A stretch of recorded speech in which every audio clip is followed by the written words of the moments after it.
El diodo es el dispositivo semiconductor más sencillo y se puede encontrar prácticamente en cualquier circuito electrónico.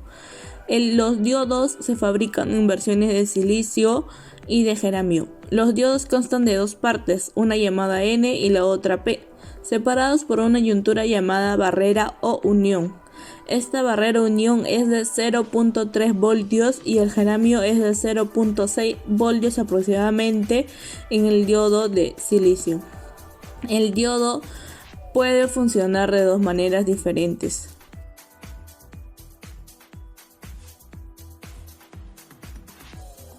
Polarización directa.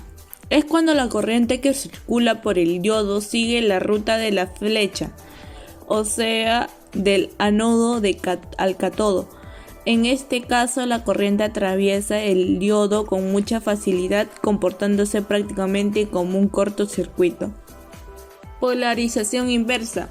Es cuando la corriente del diodo desea circular en sentido opuesto a la flecha, o del cátodo al ánodo. En este caso, la corriente no atraviesa el diodo y se comporta prácticamente como un circuito abierto. Aplicaciones del diodo. Los diodos tienen muchas aplicaciones, pero una de las más comunes en el proceso de conversión de corriente alterna a corriente continua. En este caso se utiliza el diodo como rectificador. El diodo Zener es un tipo especial de diodo que diferencia el funcionamiento de los diodos comunes, como el diodo rectificador, que siempre se utiliza en polarización inversa. En este caso se analizará el diodo Zener no como un elemento ideal, sino como un elemento real, y se debe tomar en cuenta que cuando éste se polariza en modo inverso, sí existe una corriente que circula en sentido contrario a la flecha del diodo, pero de muy poco valor. El diodo LED. El diodo LED es un tipo especial de diodo que trabaja como un diodo común, pero que al ser atravesado por la corriente eléctrica emite luz. Existen diodos LED de varios colores y dependen del material con el cual fueron construidos. El LED tiene un voltaje de operación que va de 1.5 a 2.2 voltios aproximadamente, y la gama de corrientes que debe circular por el que está entre los 10 y 20 miliamperios en los diodos de color rojo y de entre 20 y 40 miliamperios para los otros LEDs. El diodo láser. El diodo láser se obtuvo como resultado de la continuación del desarrollo del diodo LED. Esto se refiere a un extraño proceso cuántico donde la luz característica emitida por electrones, cuando estos pasan de un estado de alta energía a un estado de menor energía, estimulan a otros electrones para crear saltos similares. El resultado en una luz sincronizada que sale del material. Otra característica importante es que la luz emitida no solo tiene la misma frecuencia, sino también la misma fase. Este es el motivo por el cual la luz láser se mantiene enfocada aún a grandes distancias. El diodo Schottky. A diferencia del diodo semiconductor normal, que tiene una unión PN, tiene una unión metal N. Estos diodos se caracterizan por su velocidad de conmutación, una baja caída de tensión cuando están polarizados en directo, típicamente de 0.25 a 0.4 voltios. El diodo Schottky está más cerca del diodo ideal que el diodo semiconductor común, pero tiene algunas características que hacen imposible su utilización en aplicaciones de potencia. El diodo túnel. El diodo túnel se comporta de una manera muy interesante conforme se va aumentando la tensión aplicada en sentido directo. Cuando se aplica una pequeña tensión, el diodo empieza a conducir. Si se sigue aumentando esta tensión, la corriente aumentará hasta llegar a un punto después del cual la corriente disminuye. La corriente continuará disminuyendo hasta llegar a un punto mínimo de un valle. Después volverá a incrementarse. En esta ocasión la corriente continuará aumentando conforme aumenta la tensión. La corriente y voltaje que las compañías distribuyen a nuestras casas, comercios u otros es corriente alterna. Para que los artefactos electrónicos que ahí tenemos puedan funcionar adecuadamente, la corriente alterna debe de convertirse en corriente continua. Para realizar esta operación se utilizan diodos semiconductores que conforman circuitos rectificadores. Filtrado con capacitador. La finalidad de un filtro no es otra que la de minimizar el efecto ondulante de esa señal. A esta ondulación, en la práctica, se le denomina rizado y podemos determinar su valor por medio del factor de rizado, porque no es más que la relación que existe entre el valor eficaz de la ondulación y el valor medio de la misma. Rectificador, onda completa con transformador de derivación central. Un rectificador de onda completa es un circuito empleado para convertir una señal de corriente alterna de entrada VI en una señal de corriente pulsante de salida VO. A diferencia del rectificador de media onda, en este caso la parte negativa de la señal se convierte en positiva, o bien la parte positiva de la señal se convertirá en negativa, según se necesite una señal positiva o negativa de la corriente continua. Rectificador, onda completa, puente de diones. El puente rectificador es un elemento fundamental en nuestro día a día, ya que lo incorpora muchos de los dispositivos electrónicos que usamos habitualmente.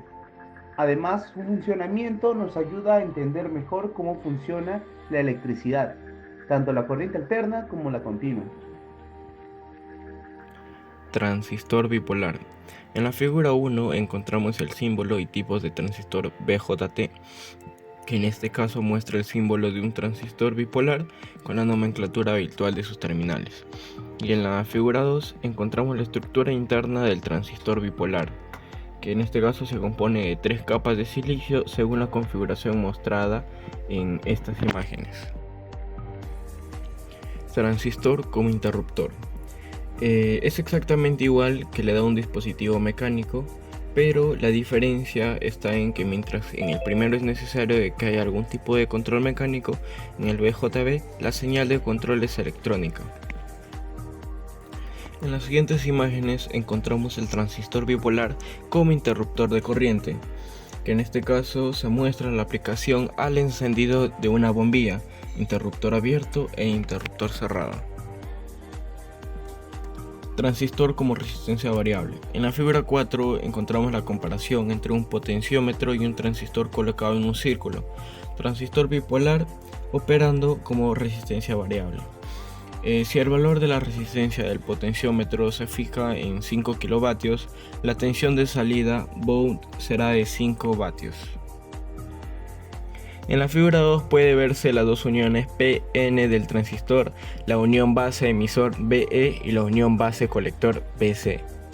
Cada uno por separado constituye un diodo. Por la conjunción de ambas provoca un efecto nuevo, denominado efecto de transistor, obviamente. El estado global del transistor depende de la polarización directa PD o inversa PI en las dos uniones. En la siguiente tabla nos encontramos los casos posibles que se adjuntan. Los dos últimos casos, la región activa normal RAN y la región activa inversa RAI, son conceptuales similares. Región de corte. Como elemento básico para la discusión en este apartado se va a emplear el circuito en la figura 5, que en este caso es el transistor BJT polarizado en la región de corte. En este caso las dos uniones están polarizadas en inverso, por lo que existen zonas de diplexión en torno a las uniones BE y BC. En estas zonas no hay portadores de caramoles, por lo tanto no pueden establecerse ninguna corriente de mayoritarios. El transistor BJT en la región de corte se resume en la siguiente figura, como modelo matemático y como representación circuital. Obviamente en estos modelos no se tiene en cuenta el efecto de las corrientes de fuga de las dos uniones y son solo válidos para realizar una primera aproximación al comportamiento de un circuito. Región activa normal. Para facilitar el estudio y comprensión de los fenómenos que suceden cuando se polariza el transistor en RAM, se va a analizar en primer lugar el comportamiento del transistor en las situaciones discretas de las siguientes figuras, que en este caso A sin corriente de base y la B sin corriente de colector. En la figura A, como la tensión S está aplicada al colector, la unión base-colector está polarizada en inversa. Y en la figura B, la fuente E8 polariza la unión base emisora indirecta, como se comporta como un diodo normal, es decir, la zona P inyecta huecos en la zona N y esta electrones en aquella. Curvas características, punto de operación.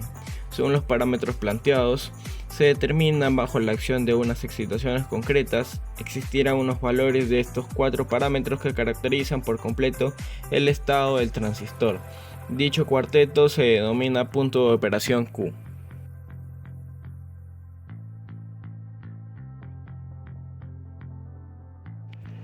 Característica. Según lo explicado hasta ahora, la característica de la segunda figura, tensión entre colector y emisor de transistores menos la intensidad de colector de un transistor, debería ser la siguiente. En este caso, esta característica es lo ideal. La representante estará formada por rectas horizontales independientes de la tensión entre colector y emisor de transistores para los diversos valores de intensidad de base. Los principales parámetros comerciales está la tensión máxima entre el colector y emisor, corriente continua máxima del colector, ganancia de corriente de DC y tensión de saturación, y por último potencia máxima disipable. Modelos del transistor bipolar. Existen 2 tipos principales de señales aplicadas al transistor BJT. La primera señal es las señales de control.